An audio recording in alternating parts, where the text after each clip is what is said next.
चलो वर्षा तुम ही microphone on कर लो, बताओ 81 क्वेश्चन का क्या आंसर आएगा। Sir TR। Which of the following use to specify the beginning of a table row. Table row हमारे पास कहाँ से शुरू होती है, टेबल रो को शुरू करने के लिए हम यूज करते हैं TR का। ठीक है, टेबल मेनली ये होती है, रो इसमें कुछ होता नहीं, बिगिन कुछ नहीं होता। ठीक है, 82 में कहा if your request is not time sensitive. ठीक है, अगर आप कोई रिक्वेस्ट भेज रहे हैं वो टाइम सेंसिटिव नहीं है, मतलब थोड़ी लेट भी जा सकती है, कोई वो नहीं, लाइव आप यूज नहीं कर रहे चीजों को, तो such as finding the address of a student in the database. ठीक है, use the method to speed up the performance. तो आपके पास ये HTTP के मेथड होते हैं, इनमें से सबसे फास्ट कौन सा काम करता है वो आपको बताना है।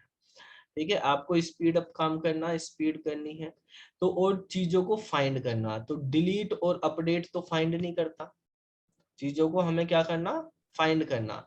सबसे पहले तो आंसर आपका वहीं से पता चल जाएगा बेटा, कि आपको मैंने लास्ट क्लास में गेट, पोस्ट, डिलीट, अपडेट इन सब के बताया था कि पोस्ट किस लिए काम करता है, क्रिएट करने के लिए, डिलीट किस लिए काम करता है, डिलीट के लिए, अपडेट हमारे पास कोई मेथड ही नहीं है। ठीक है, अपडेट करने के लिए तो हम पुट वगैरह यूज करते हैं। अब गेट किस लिए काम करता है, रीड के लिए। आपको क्या करना, फाइंडिंग करना डेटाबेस में से एड्रेस स्टूडेंट का, तो क्या कर रहे हैं आप, रीड कर रहे हैं, क्रिएट कर रहे हैं, डिलीट कर रहे हैं, क्या कर रहे हो, गेट। हैं रीड कर रहे, तो रीड के लिए कौन सा मेथड यूज होगा, गेट। गेट मेथड होगा, तो ये आंसर हो गया। ठीक है, तो अगर हमें चीजों का रिलेट पता है वहां से इसका मतलब ये नहीं कि आपके पास फास्ट कौन सा आ रही है कोई, हाँ उस लॉजिक में। भाई जब हम काम ही क्या कर रहे, तो फास्ट तो उनमें से ही देखेंगे जो काम कर रहे हैं। ठीक है, जो काम ही नहीं कर रहे उनका क्या देखना, तो गेट हमारे पास यहाँ पे हो जाएगा। 83 पे आ जाओ। 83 का मतलब है which attribute of table tag is use to set an image in the background of the table. Table के बैकग्राउंड में इमेज लगानी, तो देखो HTML में टेबल टैग यूज होता है। ठीक है, और यहाँ पर जो ये इसने दिए हैं कि एट्रीब्यूट पूछा है, कौन सा एट्रीब्यूट हमें यूज करना, तो HTML में हमारे पास अगर बॉडी हो टेबल हो, दोनों में एक ही काम करते हैं। अगर BG कलर आप करते हैं तो कलर सेट होता है, और बैकग्राउंड करते हैं तो सर तो बैकग्राउंड से क्या इमेज। होता है, इमेज सेट इमेज। होती है। चाहे आप पेज के में करना हो, डिव के में करना हो, या उसमें से। अगर यही चीजें आपको CSS में करनी होती, तो CSS में बैकग्राउंड कलर के लिए बैकग्राउंड कलर ही है, बैकग्राउंड इमेज के लिए बैकग्राउंड या बैकग्राउंड इमेज यूज करेंगे। बैकग्राउंड तो शॉर्ट हैंड में हो जाती है, बैकग्राउंड इमेज यूज करेंगे, तो यहाँ पे बैकग्राउंड ही यूज करेंगे। ठीक है, HTML में 84 में कहा है कि which of the following symbol is used to create a link to a named anchor in HTML।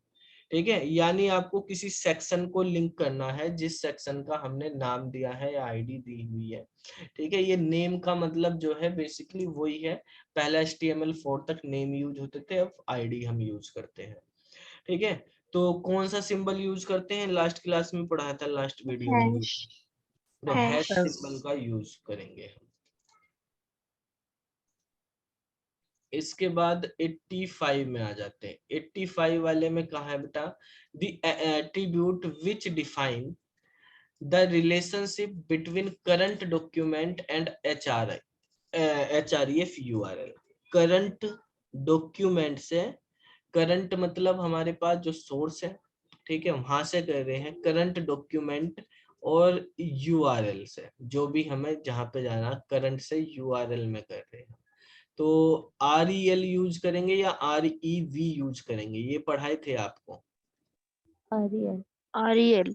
REL use करेंगे। ठीक है, तो REL का यूज होता है रिलेशनशिप, जो करंट डॉक्यूमेंट से हम किसी पर्टिकुलर डेस्टिनेशन का सोर्स का वो बनाते हैं। और अगर ये रिवर्स में हमें करना होता है कि URL से हम करंट में बना रहे हो, तो हम REV का यूज करते हैं। तो ये रिवर्स रिलेशनशिप होती है, ये रिलेशनशिप होती है, तो इसका ए हो जाएगा। 86 में कहा which of the following property specify the top margin of an element. Top margin करना तो क्या यूज करेंगे, मार्जिन टॉप यूज कर लेंगे। ठीक है, तो मार्जिन टॉप यूज करके आप किसी भी डिव है या कोई भी एलिमेंट है उसका जो है मार्जिन सेट कर सकते हैं कि ऊपर से कितना मार्जिन होके आएगा वो। ठीक है, चलो इसके बाद 87 नंबर क्वेश्चन है हमारा। इसमें कहा है which of the following properties use to set the background colour of an element. Background colour के लिए बैकग्राउंड कलर। ठीक है, which of the following is a way to associate style with your HTML document। बताओ, आपको अपने HTML document में CSS लेके आनी, तो आप एक्सटर्नल CSS का यूज करोगे लिंक के साथ या इंपोर्ट करके? दोनों इंपोर्ट करके बोथ आएगा सर, सी दोनों हो जाएंगे। ठीक है, ये पढ़ाए हुआ आपको इंपोर्ट कैसे करते हैं। इंपोर्ट से हम एक CSS से दूसरे CSS में ले आते हैं, फिर जो हमारे पास एक्सटर्नल CSS का लिंक करके हम पहले HTML में लिंक कर देंगे उसको।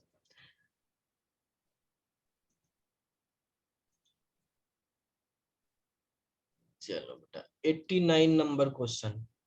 89 नंबर में कहा है कि which of the following properties used to increase or decrease how bold or light a font appear। जो फॉन्ट है कि जैसे हम लिखते हैं ना, फॉन्ट हमें कितना बोल्ड या कितना वो करना, एक तो बोल्ड ही होती है वैल्यू, एक बोल्डर होती है। ठीक है, एक हमारे पास कि आप 100, 200, 300 ऐसे लिख सकते हो यहाँ पर वैल्यू। ठीक है, तो इससे भी कम ज्यादा बोल्ड कितना करना, कितना कम कितना ज्यादा बोल्ड की भी आप स्ट्रेंथ दे सकते हो। ठीक है, कौन सा यूज होगा बोल्ड करने के लिए? सी होगा। फॉन्ट वेट होता है बेटा, फॉन्ट वेट। फॉन्ट वेट से आप बोल्ड कर सकते हो CSS में। फॉन्ट फैमिली से तो फैमिली लगाते हो। फॉन्ट स्टाइल से क्या होता है और वेरिएंट से? ये जैसे इटैलिक नीचे क्वेश्चन है 90 कि आप 90 में फॉन्ट स्टाइल। अच्छा, हाँ सर।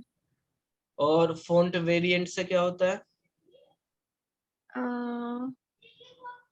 जैसे स्मॉल कैप्स कर देते हैं आप। ठीक है, कि भाई कैप्स कैपिटल में करना लेकिन स्मॉल में रहेंगे। फर्स्ट वाला जो कैपिटल पहले से ही था वो तो ज्यादा बड़ा रहेगा, बाकी हमारे पास उनकी हाइट कम रहेगी। तो यहाँ पे फॉन्ट वेट। 90 नंबर में which of the following properties use to make the font italic and oblique. Italic या ओब्लिक करना, ओब्लिक भी इटैलिक की तरह ही होता है। ठीक है, तो क्या यूज करा जाता है sir? Font style. Font style italic वगैरह करने के लिए स्टाइल का यूज करते हैं। अच्छा 91 पे आ जाते हैं। 91 में कहा which of the following properties use to underline, overline, strike through. Underline करनी, ओवरलाइन करनी या लाइन थ्रो भी होता है। स्ट्राइक थ्रो का मतलब क्या होता है? Line throw. ठीक है, लाइन थ्रो से हमारे पास स्ट्राइक थ्रो होता है। ठीक है, तो अंडरलाइन, ओवरलाइन या लाइन थ्रो हमें करना कौन सी प्रॉपर्टी से होता है? Sir text decoration. Text decoration. ठीक है, टेक्स्ट अलाइनमेंट तो लेफ्ट राइट वगैरह करता है हमारे पास। टेक्स्ट ट्रांसफॉर्म क्या करता है? Capitalize. Upper case lower case. 92 which of the following property specify the left padding of an element. तो पैडिंग लेफ्ट कर देंगे, तो लेफ्ट पैडिंग करनी है हमें। ठीक है, तो पैडिंग लेफ्ट का यूज कर देंगे। 93 नंबर का क्वेश्चन देखते हैं। Which of the following properties specify the left margin of an element। Left margin तो मार्जिन लेफ्ट हो जाएगा, डी वाले ऑप्शन में दिया हुआ है। ठीक है, लेफ्ट मार्जिन यहाँ पर ही है। 94 which property allows to specify how much space appear between the content of an element and its border। जैसे हमारे पास ये बॉर्डर है और यहाँ पे कंटेंट लिखा हमने हेलो, तो इनके बीच का स्पेस क्या बता रहा है? पैडिंग। पैडिंग होती है। ठीक है, कंटेंट और बॉर्डर के बीच का स्पेस पैडिंग से। 95 which of the following properties use to align the text to a document. Text align. Text align. Text align.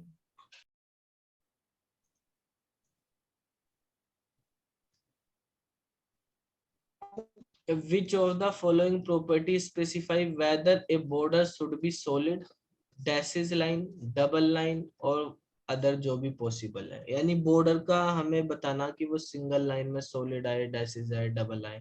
Border का क्या दे रहे हैं हम? Sir style. स्टाइल दे रहे हैं उसका। ठीक है। Which of the following properties use to capitalize text और convert text to upper case, lower case?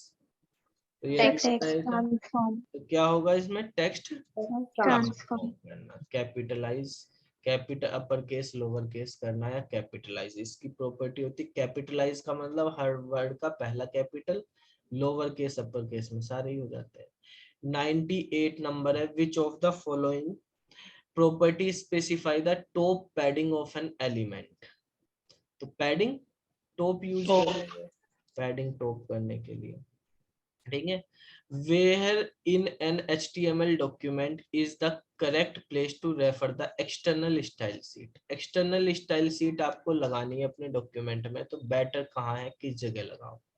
Sir in the head section. Head section में क्यों है, बॉडी में क्यों नहीं है? एक्सटर्नल आप लगा रहे थे तो हेड बॉडी से पहले डिस्प्ले होता है, लोड होता है। Yes sir. तो अगर आपने डिजाइनिंग की हुई है एक्सटर्नल स्टाइल शीट में और वो अगर बॉडी पहले आ गई तो आपकी वेबसाइट बेकार सी लगेगी। ठीक है। बॉडी पहले आ गई, डिजाइन बाद में आया, तो डिजाइन होकर तभी निकल के आओ, रेडी होकर तभी आओ पर्दे पे। ठीक है। ऐसा थोड़ी आप कि पर्दे के सामने आ गए तब मेकअप करोगे, तो पहले से ही रेडी होके आना है वहां से। तो हेड के अंदर लिख देते हैं जो हमारे पास, क्योंकि जो हमारा जावा स्क्रिप्ट होता है, जावा स्क्रिप्ट में कुछ स्क्रिप्ट काफी ज्यादा बड़ी भी हो जाती हैं, लोड लेने में टाइम लगती है, हैवी भी हो जाती है। तो उनको तो हम जावा स्क्रिप्ट को तो जैसे स्लाइडर वगैरह बनाने, तो उनको तो हम, क्योंकि वो तो जब यूजर इंटरेक्ट करेगा तभी काम करेंगे, उनको आप बाद में कर सकते हो।